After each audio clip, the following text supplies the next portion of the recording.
শ্রীমদ্ ভাগবত গীতার এক আশ্চর্য কাহিনী, যা শুনলে আপনিও অবাক হবেন। একবার এক ব্যক্তি, মৃত্যু পথযাত্রী এক ব্যক্তির সামনে বসেছিলেন। তিনি দেখলেন ওই ব্যক্তির দেহ থেকে প্রাণ চলে যাচ্ছে না। তার শরীরে প্রবল কষ্ট হচ্ছে, বেদনা হচ্ছে, তাই তার মুখ বিকৃত হচ্ছে।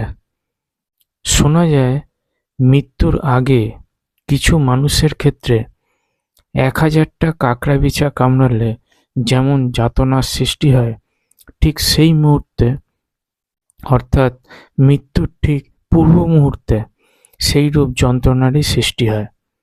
যাই হোক, তখন সেই বসে থাকা ব্যক্তি একটি গীতা এনে মৃত্যু পথযাত্রী ব্যক্তির পাশে বসে যখন গীতাটি পাঠ করলেন, এবং তখন এক অলৌকিক ব্যাপার ঘটল।